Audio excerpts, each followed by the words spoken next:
Well, this is Dave Gaddis, and this is March 10th, 2015. Today we're interviewing Roger Blevins here in San Antonio. So welcome, Roger. Thank you.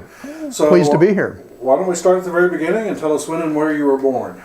Where I was born in Harlan, Kentucky, but my adopted state is Florida, where I grew up. Okay. Starting in the early 50s. Okay. And what were your parents doing that you were going from Kentucky to Florida? Coming out of World War II and trying to find a place to start a new life. Okay. So what did your father do in Florida? My dad was a blue-collar worker. My mom was a blue-collar person. I grew up in a blue-collar family, and actually was one of the first ones in my family to graduate from college. Okay. And you stayed in Florida throughout your... I stayed in Florida up until, we had something called a draft in the 60s. In 1966, I went into the military and served my 4 years of enlisted time. Came out in 1970. Okay. Which branch of the service? My first branch of service was the United States Air Force. Okay. And where were you posted during those? I was a radar technician, and I was stationed originally at, of course, Lackland Air Force Base in San Antonio, Texas for my basic training. Then Keysore Air Force Base, Mississippi for my technical training. Okay. Then my first assignment was Patrick Air Force Base with Detachment 15, Eastern Air Rescue and Recovery Center, where we did actually launch recovery for the space launch out of Cape Canaveral. Okay. And the reason we had a draft is because we had a war in Vietnam, and then I went from Patrick Air Force Base to Clark Air Base in the Philippines until I completed my 4-year enlistment, and then came home. Okay. And what did you do when you came home? I went to college. Okay. And where'd you go to college? Started out with St. Petersburg College, an aviation program. Okay. And is that what you finished up at? I did. Actually, I completed a 2-year program, got my commercial pilot's license, my instrument rating, and my multi-engine rating. And I actually did that for a little bit. Flew skydivers, flew used airplanes to buyers, and then decided I needed to go back to college. Okay. And then so where'd you go back? Went to Florida State University, and originally undergraduate work in meteorology, then geology, and then completed my undergraduate degree in 1974. When I was going to go back into active duty as a navigator in the Air Force, and I was waiting for my assignment to go back to OTS. Of course, everything with the pipeline was reversed at that time, and the Air Force no longer needed navigators. In the interim, I was offered a job as an entry-level planner, a coastal zone management planner at Southwest Florida Regional Planning Council, which had just been spun up, and went to work for Roland Eastwood and Wayne Daltrey. Okay. Now, you said you went from meteorology to geology. What was your degree finally in? Undergraduate degree, and actually to finish up quickly in December of 1974, I transferred over to geography. Geography, okay. And what got you interested in geography? Because my interest was completing my degree in December of 1974. That was my interest. But I was actually on a track to go into geology, and probably would have wound up working with some oil company someplace, or going back into the Air Force with a degree in geology. Okay, so tell me about the work you did at the Water District. Not the Water District, Southwest Florida Regional Planning Council. Actually that's where I learned what land use planning was, what urban planning was, and regional planning, and became very interested. An opportunity came up to go back to Florida State under a graduate assistance that was funded to the National Science Foundation. And went back in 1976, 77 timeframe, and did a graduate degree in planning at Florida State University. Okay. You remember any professors that stood out in your mind? Dr. Edward Fernald stands out in my mind. There's some others, but no, I don't remember all their names. Any classmates that you've stayed in touch with, or? Charlie Gautier, and there's a few others. Charlie went on to Division of State Planning. In Florida? In Florida, yeah. Okay. So you newly minted graduate, where'd you go from there? I got picked up by the U.S. Navy in a federal position. They were seriously recruiting at the time. It was an unpredictable opportunity. Didn't know much about it. I went to work for the U.S. Navy. Actually went in as a computer specialist working in geospatial information. And at that time, that was not a commercial activity. It was more military. And it was a lot of it was behind closed doors, but it introduced me to a budding field, which later now we call, GIS. But at that time, we didn't even call it that. Okay. And how long did you stay in that position? I stayed in that job about 1 year, and then a community planner position opened up with the Department of Interior in Los Angeles, California. And that was doing the offshore oil leases, outer continental shelf in California, Washington, and Oregon. Okay. And where from there? I went from there to Housing and Urban Development, the Jacksonville area office, where I served originally as a community planning development representative, handling CDBG grants, the remnants of the 701 program, and then later moved over to the single community planning position for the state of Florida out of US HUD. And that was a great job. Actually, the interior job was really interesting in working the impacts of the offshore oil leasing with the communities along the coastal fringes. And then the US HUD job was really rewarding in that you dealt directly with communities that were receiving block grants and subsidy grants that helped them with utility projects and other city improvements. Any specific projects stand out from those times? I guess probably the Liberty City situation after the riots in Liberty City. That stands out in my mind. I did a lot of work in the North Florida region. There was just a number of those. Okay. And then where from there? There was a change of executive office at the presidential level, and Jimmy Carter had lost the election to Ronald Reagan, and U.S. HUD took a major cut. One of Reagan's platforms was a 50% reduction in HUD. We only had 3,000 employees nationwide. So I got picked up by the U.S. Air Force in Omaha, Nebraska, and that brought me back into the military arena. And active duty? No, that was a civilian job. It's a community. The U.S. government has professional community planning positions, and HUD is one place that you can find those jobs. But there's a handful with the Department of Defense, and the Air Force at that time had about 150 positions nationwide that were community planners. And as a community planner in the Air Force, what specifically were you doing? That's very interesting. It's very similar to what one would do with a municipality. You have areas that are restricted use. You have areas which are open for growth. You have office activities, office development. You have, of course, industrial development with the flight line and related facilities for aircraft maintenance. You have to deal with a lot of restrictive uses, which be explosive impacted or aircraft safety impacted. So it was actually very similar to what I've been doing in Southwest Florida and then the other agencies. So essentially, an installation is just like a community. The installation is a community for the most part, yeah. Okay. You just don't always have public involvement like you do. Well, the public involvement in our case was we had some programs that required us to interact directly with our neighboring cities and the municipalities and counties. So my job I was a command community planner, so I had responsibility for installations throughout the United States, in Kansas and Utah, Georgia, and Texas. Okay. And you said it was a SAC command? Yes, okay. Strategic Air Command, right. Okay. So, and they no longer exist, right?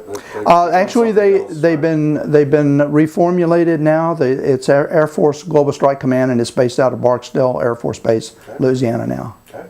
So it's not the same as the old Strategic Air Command, though. Right. So I may not have told you this, but my wife's father was in SAC, and So she grew up in Offutt. There you go. Yeah, peace is our profession. She grew up in Bellevue, Nebraska, as a matter of fact. Bellevue's, yeah, right next to Offutt Air Force Base, where I was at. So after Offutt, where did you go? Next assignment was a promotion to Air Force Materiel Command. Okay. And that is more like working for General Motors than it is working for the Air Force. They had several overhaul facilities are called depots, and those overhaul facilities would take airplanes apart and put them back together. And some of the installations worked on things like black boxes, like radar systems and radios, and they would take those apart and put them back together and repair them and reassemble all those components back into a single aircraft. And so those were in a lot of industrial lines, a lot of industrial chemicals, and having a fairly significant impact on the local community. And some of those were very large bases. They would employ anywhere from 10,000 to 15,000 people and have a significant impact on the local community. But they also still had flying missions and other operational missions very similar to Strategic Air Command or Air Combat Command. And so was your responsibility looking at planning and the actual installation activities, or working with the local community? Both. Okay. Yeah, primary responsibility was to do planning, site planning for industrial facilities in the local area, on the installation, and also to work with the op-base community where there might be some impacts. Mm-hmm. Any of those facilities and material that stand out? Any of those facilities stand out? Yeah, Tinker Air Force Base. Projects that you had worked on. Oh, well, Tinker Air Force Base stands out. Okay. That was a fairly significant location. Okay. Kelly Air Force Base, I spent a lot of time down at Kelly working with the op-base community. I've noticed a couple times you've been here in San Antonio prior to you ultimately coming here. Oh, yeah. I probably spent a great deal of time in San Antonio before moving down here. Spent a great deal of time in Salt Lake City at Hill Air Force Base and dealing with off-base issues as well as on-base issues. Okay. So after working at Materiel, where did you go? Got a big promotion, came down to San Antonio at the Air Force Center for Environmental Excellence, which was, actually we were at the Air Force Design Group, which was a subset of the Air Force Center for Environmental Excellence. Okay. Center for Environmental Excellence was set up originally to be a base realignment and closure unit. Our job was a small group of senior level staff that were transferred down from the Pentagon. So our responsibility was Air Force wide, and my job title was Program Manager, Air Force Comprehensive Planning. So I oversaw, might say, all of the Air Force planning that was undergoing at the installations and major commands throughout the United States and the world. Okay. And how long were you in that position? I was in that job from 1992 to 2005 when I retired from federal service. Okay. And any particular projects stand out that you're particularly proud of? The Air Force Comprehensive Plan program was ongoing at the time and was very successful, and there was a move to provide a more executive version, and one that looks very close like and modeled after.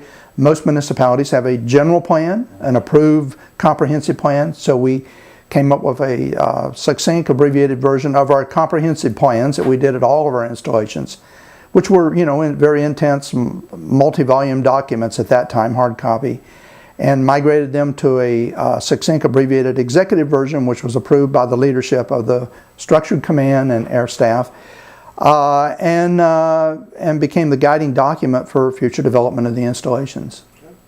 Any other staff members at the Environmental Center that you stand out? Well, I stand out. I worked very closely with Bill Myers, who was in the BRAC unit. I was the single community planner, but there was a number of other people that I worked with that were in other professions, other parts of the house. Okay. Well, we've talked a lot about your planning career. At some point in time, you must have got involved with the American Planning Association, or perhaps with the American Institute of Planners prior to that? I was one of the ASPO people, and then I was chartered in when ASPO and AIP merged, and became a charter member of APA. And how did you get into ASPO? Who talked to you? Wayne Daltrey. Okay. So Okay, and then have you been involved in any local section or chapter Yes, activities? yeah, I served as an officer in the San Antonio section. Okay, and when was that? That was when I first moved here, say 92, 93, 94 time frame, Okay, with Wendell Davis and I. okay, and became section director or? I think I was secretary treasurer at that time. Okay. How about at the national level? You got involved in any things like divisions? Yes, yeah. I'm a member of the Federal Planning Division, member of the Environmental Natural Resources Division, Private Practice Division, and the American Society of Consulting Planners, which is not a division, but is a component of APA. Okay. And served as in the division leadership for the Federal Planning Division. Okay. And were you involved in the creation of the Federal Planning Division? Or? Oh no. Well, let's see. I was one of the 100 that signed the charter request. Okay. Yeah, so I was one of 100 that said we should have a division for federal planners. But at that time, it was a Federal Installation Planning Division. Okay. And I was a very strong advocate and supportive. Okay. And at some point in time, you took the AICP exam? I did, and probably in the late 80s, early 90s, yeah. Okay. And at that point in time, it was a written exam? It was a written exam, yes, it was. Well, we've been talking to some planners that predate the written exam, so that's why I wanted to clarify when you were in there. So, okay, so when we last talked about your career, you were retiring from the federal service? Yeah, 2005 I retired. Took a position as a principal for HDR and helped HDR build their military planning unit. Okay. They had a very active and successful civilian planning component, and HDR wanted to build their military organization, their military planning capability, and I took that on and stayed with HDR for 2.5 years. Okay. And were you able to build up the market? I did.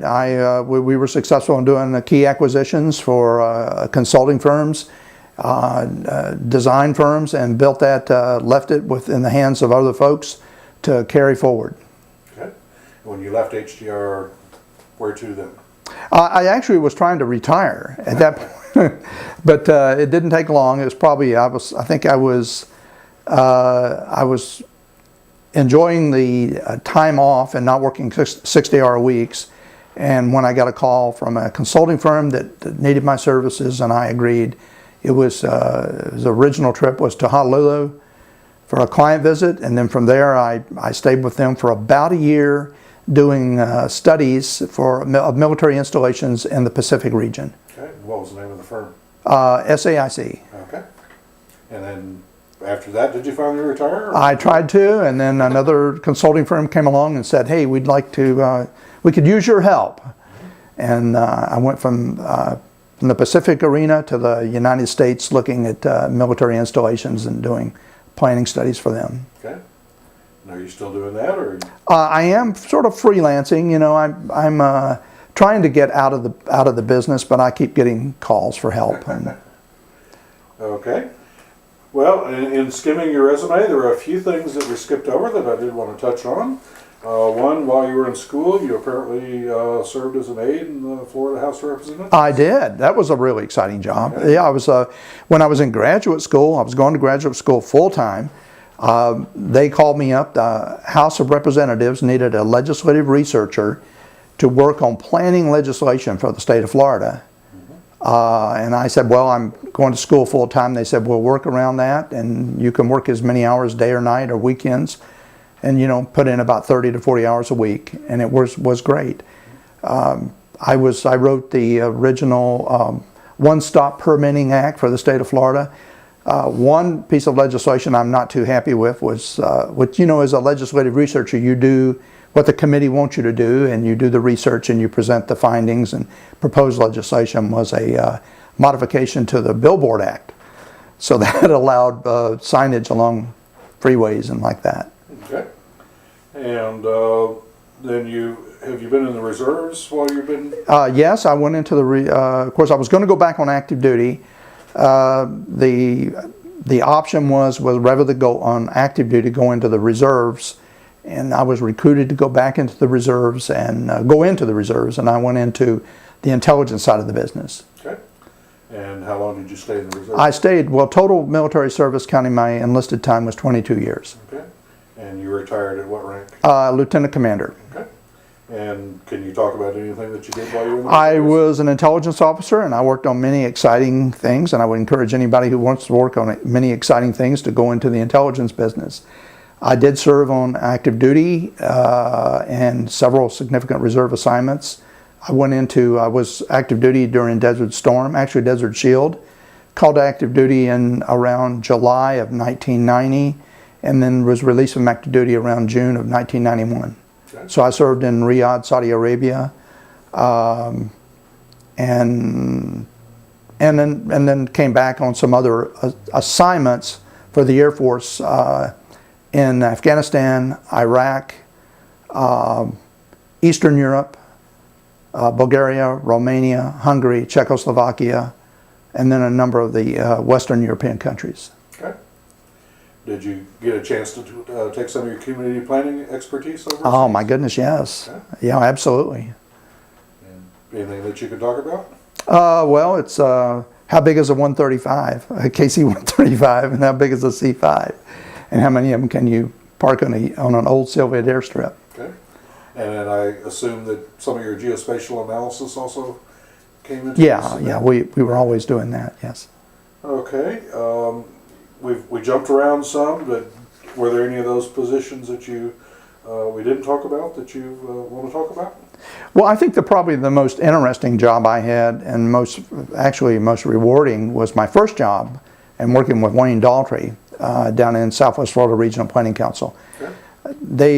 When I left that position to go back to graduate school, I was slated to return. I think actually they held my position open for about 2 years. And I look back on that and said, you know, you can go many different ways in your career. You can go moving around the United States and seeing lots of geography, or you can stay in one place and suffer through changes in agencies and leadership. But you know, you can do any of those and still come out with a very rewarding career. Once again, I think I could have stayed in one place and done just as well, and been happy and contented, and not had to make all those moves. But I'm very happy with the career that I have. I've done many exciting things, and it's been very rewarding. Okay. One of my questions is always, do you have any advice for a young planner coming out of school? Don't get hung up on positions. Don't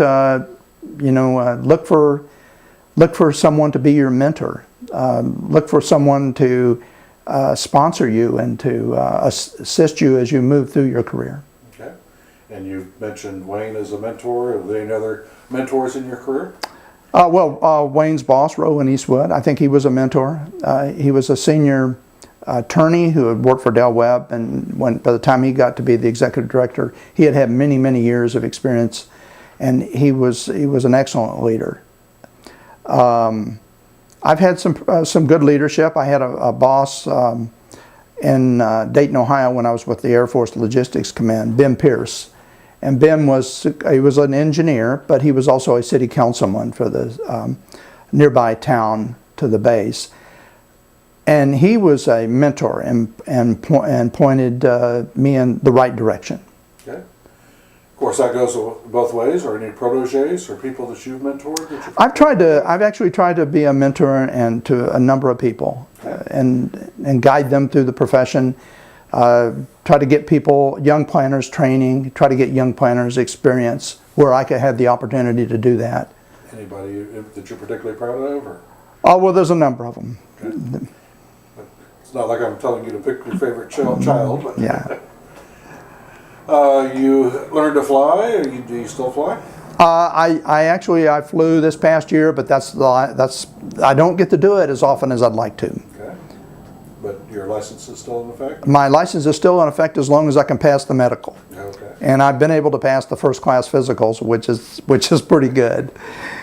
Well, we've talked about your professional career. Are there any things that you'd like to do outside of work? I'd like to spend more time with my two grandchildren, but Benjamin and Mirren, I just can't seem to find the time to go to Colorado Springs as frequently as I'd like. And how old are they? They're 2 years old and 4 years old. Okay. You been involved in any nonprofits or outside work?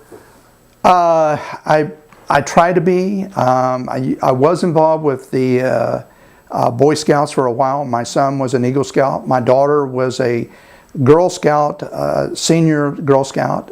My wife is very active in the Girl Scouts, and it's still even though my daughter's on to her first year of college, and my Eagle Scout son is in his second year of college, she still is active in that. And you might say I support her financially so she can do that. The other part of my, you might say, charitable activities is spending time with my 88-year mother, who I'm helping her through her situation medically and in an assisted living facility. Okay. Either your kids going into planning? I tried to get them to go into planning. One of them is going into the multimedia world, and the other one is going into theater. So I guess you might say theater is pretty close to planning sometimes. Yeah. Well, we've talked about a lot of things. Is there anything that you want to talk about that we haven't touched on? Oh no, I think this was it was a great opportunity. Thanks for doing this. Thanks for Kristen putting this together. And David, thank you for the opportunity. Okay. Well, before we leave, I do want to note that you were ultimately elected to the College of Fellows for AICP. You want to talk any about that? Oh, gee, that was it was a wonderful thing to be nominated and by your peers and to be successful at this level. One is just achieving the AICP was for me was a mark of the bar that I had set for myself. But then to have your peers anoint you with the fellows was just a wonderful thing. And where was the ceremony when you received the... San Antonio. San Antonio? Yeah. That was convenient. That was very convenient, yes. Yeah. Well, My whole family was able to be here, or my immediate family was able to be here for that. well, it was well deserved, so Yeah. congratulations. And I have to say that my spouse has been, a real supporter of my APA activities. And without that support, it's very difficult to do all the things that one does for boards and committees and what you're called on to do. Just out of curiosity, where did you meet? We met in Dayton, Ohio. Okay. Was she in the service too, or? Oh no, she no. Her service connection is her dependent ID card. Okay, I know how that works. So with that, I want to thank you very much. Thank you. Okay.